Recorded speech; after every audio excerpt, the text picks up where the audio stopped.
खुद में वो बदलाव लाइए जो आप दूसरों में देखना चाहते हैं। नमस्कार साथियों, वेलकम टू हाई ग्रेड। आज हम जिन व्यक्ति के बारे में पढ़ने जा रहे हैं उनके नाम में ही महात्मा है। तो आज हम पढ़ेंगे महात्मा गांधी के बारे में, जिन्होंने अपनी लाठी लेकर इतने पूरे देश का भ्रमण किया, देश के लोगों को जगाया और देश में ही नहीं वह भारतीयों के लिए दूसरे देशों में भी लड़े। शुरू करते हैं उनके जीवन परिचय के साथ। देखिए, उनका जो जन्म है वह 2 अक्टूबर 1869 पोरबंदर गुजरात में हुआ। इनके पिता का नाम करमचंद गांधी था, माता का नाम पुतलीबाई था। क्या था? पुतलीबाई।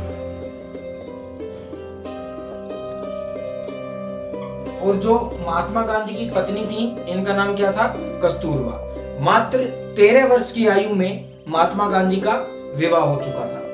अब देखिए, महात्मा गांधी ने जो अपनी पढ़ाई शुरू की थी वह भारत में मैट्रिक पास करने के बाद जब उनका विदेश में जाना हुआ, और देखिए जब वह स्कूल में थे तो वह बहुत अच्छे विद्यार्थी थे साथ साथ, लेकिन जो उनका बचपन था वो उनके जो महात्मा गांधी रहने की जो कहानी है उससे बहुत अलग था। महात्मा गांधी बचपन में बहुत डरपोक थे।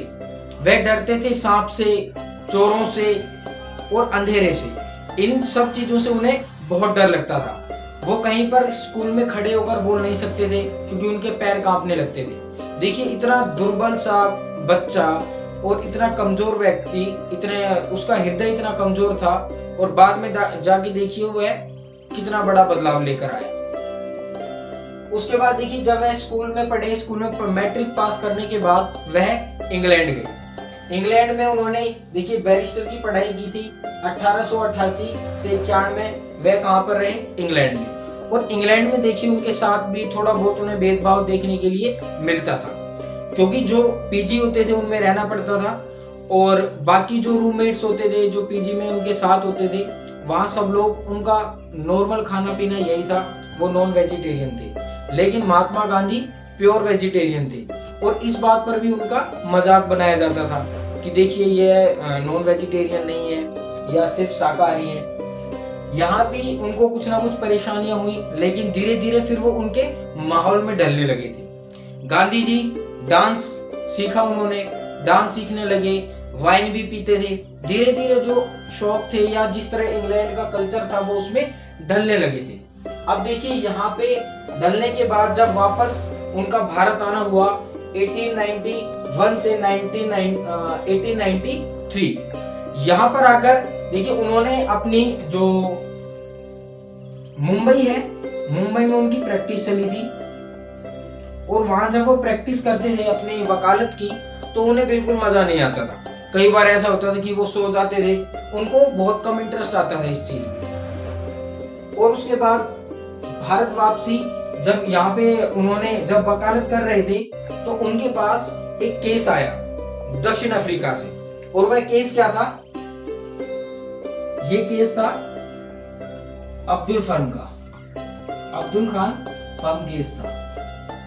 इसी केस के चक्कर में गांधी जी ने सोचा कि यहाँ पर तो इतना कुछ कार्य अच्छे से हो नहीं रहा है, चलिए दक्षिण अफ्रीका ही चलते हैं। इसके बाद वो इस केस को लड़ने के लिए दक्षिण अफ्रीका निकल चुके थे। 1893 से और 1914 तक वह दक्षिण अफ्रीका में रहे। देखिए, इतने वर्षों तक दक्षिण अफ्रीका में बहुत बड़ी बात थी, लेकिन उन्होंने किया क्या दक्षिण अफ्रीका में, क्या क्या उनके द्वारा किए गए कार्य थे, उनके बारे में जानेंगे। लेकिन दक्षिण अफ्रीका में पहुंचते ही उनके साथ जो भेदभाव है वो उन्हें सहना पड़ा था। हम सोच भी नहीं सकते। मान लीजिए आपको फर्स्ट क्लास की एसी टिकट आपके पास है और आपको एकदम आके बोला जाए कि आपको जनरल डब्बे में जाके बैठना है, बहुत बुरा लगेगा। यही महात्मा गांधी के साथ हुआ था। दक्षिण अफ्रीका में पहुंचे, और जब देखिए वह यात्रा कर रहे थे कहां से? डरबन से प्रिटोरिया के लिए। कहां से? डरबन से प्रिटोरिया। वह उन्होंने फर्स्ट क्लास की टिकट ली हुई थी, लेकिन जब वो वहां बैठे, लोगों ने देखा, तो उसके बाद एक ऑफिसर भाग के आया और उन्होंने कहा कि आप यहाँ नहीं बैठ सकते, आपको 3rd क्लास में जाना होगा। लेकिन उन्होंने अपना टिकट दिखाया कि मैं यहाँ बैठ सकता हूँ, मेरे पास टिकट है, मैं इलीगल यहाँ पर नहीं बैठा हूँ। लेकिन महात्मा गांधी की कोई बात नहीं सुनी गई। जब ज्यादा बहस होने लगी तो उन्हें ट्रेन से बाहर फेंक दिया गया। अब देखिए वो इतनी दूर से पढ़ाई भी करके आए थे, पढ़े लिखे व्यक्ति, इंग्लैंड से पढ़कर भी आए हैं, बैरिस्टर भी हैं, और उनके साथ इतना बड़ा हादसा हुआ। थोड़ी देर के लिए तो वो बिल्कुल शांत हो गए, उन्हें कुछ समझ नहीं आ रहा था ये मेरे साथ क्यों हुआ। और यात्रा के दौरान अब देखिए इतना भेदभाव हुआ तो उन्हें लगा धीरे धीरे कि ये क्या हो रहा है। धीरे दक्षिण अफ्रीका में जैसे जैसे वो केस, तो उनका 1 साल के आसपास उनका केस खत्म हो चुका था, लेकिन जब उन्हें पता लगने लगा कि भारतीयों के साथ दक्षिण अफ्रीका में कितने तरह के भेदभाव किए जा रहे हैं, रंग भेद हो या फिर नस्ल भेद हो, या फिर मान लीजिए कि अगर आप भारतीय हैं तो आपके साथ वो भेदभाव होना ही होना है। उन्होंने देखा कि यहाँ पर जो व्यक्ति हैं, लोग हैं, उनकी हालत बहुत खराब है। धीरे धीरे उन्होंने कहा कि हम सत्याग्रही बनेंगे। सत्याग्रही का मतलब क्या होता है? सत्य मनवाने के लिए आग्रह करना। उन्होंने दक्षिण अफ्रीका में सत्याग्रह की शुरुआत की। अब देखिए सबसे पहले कर जो कर लगाया जाता था 25 यूरो का, धीरे धीरे उन्होंने लोगों को इकट्ठा करना शुरू किया, लोगों को जगाना शुरू किया कि आप इस तरीके से अपना अधिकार पा सकते हैं। लोगों के साथ शोषण इतना हो रहा था। अंग्रेज जो देखिए सिर्फ व्यापार के लिए आए थे, कई देशों में गए तो अब देखिए राज भी करने लगे थे। ब्रिटेन को ग्रेट ब्रिटेन क्यों कहा जाता है? क्योंकि आधी से ज्यादा दुनिया के ऊपर उसका अधिकार रहा है, इसलिए। अब देखिए 25 यूरो के लिए गांधी जी के द्वारा आवाज उठाई गई और इनके द्वारा 25 यूरो के बाद 3 यूरो कर दिया गया। वो सिर्फ गांधी जी और उनके जो सहयोगी थे उनके द्वारा आवाज उठाने के कारण। उसके बाद गांधी जी ने देखिए 1894 में नटाल भारतीय कांग्रेस का गठन किया, वहीं पर लोगों को जगाने का काम किया। गांधी जी ने दक्षिण अफ्रीका में रहते ही एक न्यूज़पेपर के वो संपादक भी रहे, इसका नाम था इंडियन ओपिनियन। क्या नाम था? Indian opinion. और इसके बाद देखिए और क्या किया उन्होंने, जो दक्षिण अफ्रीका है उसमें क्या किया, टॉलस्टॉय फर्म की स्थापना की। अब देखिए ये टॉलस्टॉय है क्या, यहाँ पर जो भी सत्याग्रही थे, जो गांधी जी के साथ जुड़ चुके थे, उनके परिवारों को यहाँ पर रखा जाता था और उन्हें भरण पोषण के लिए उन्हें उत्साहित किया जाता था, उन्हें समझाया जाता था कि आप कैसे अपना भरण पोषण कर सकते हैं, बुनाई कर सकते हैं, आप रंगाई कर सकते हैं, कपड़ों के धागे काटना, इस तरह के काम वहां पर बताए जाते थे, लोगों को जागरूक किया जाता था।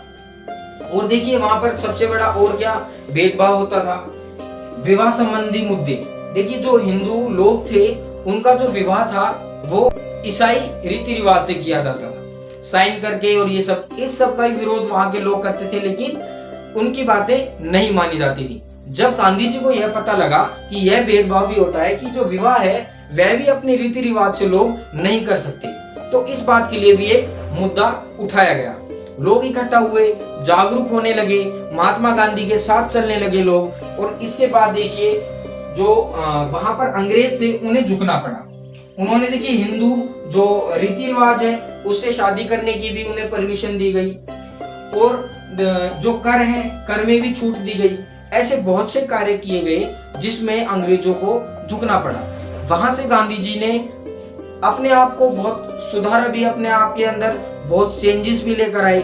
उन्हें पता लगने लगा कि धीरे धीरे लोगों को कैसे इकट्ठा करना है, महिलाओं को, पुरुष को, सबको साथ लेकर कैसे चलना है, कैसे नहीं चलना है। यहाँ से और देखिए जब वह भारत आए तो भारत आने के बाद उनका ये जो दक्षिण अफ्रीका का जो उनका ये एक्सपीरियंस था उनके बहुत काम आए। वहां पर इतने टाइम तक रहे और ये भारत आना भी नहीं चाहते थे, लेकिन वही है कि अगर कहीं गलत हो रहा है तो कोई ना कोई व्यक्ति उस चीज के लिए धीरे धीरे खड़ा होने लगता है। और देखिए दक्षिण अफ्रीका में यह सब कार्य होने के बाद वह अपने गुरु गोपाल कृष्ण गोखले के कहने पर भारत वापस आए। देखिए गांधी जी की कहानी सिर्फ दक्षिण अफ्रीका में खत्म नहीं होती, असली जो कहानी है भारत आने के बाद शुरू होती है। वह भारत कब आई? 1915 में। 1915 में महात्मा गांधी का भारत में आगमन होता है, उनका स्वागत किया जाता है। और देखिए इस वीडियो में हमने उनके दक्षिण अफ्रीका की यात्रा के बारे में जाना है। इससे आगे उनकी और यात्रा है, उन्होंने क्या क्या कार्य किए आजादी के लिए, या फिर भगत सिंह की फांसी के लिए उन्होंने कोई आवाज उठाई या नहीं उठाई, या और भी बहुत से मुद्दे, उन सब के बारे में हम जानेंगे नेक्स्ट वीडियो में। आप मेरे साथ बने रहें। Thank you for watching.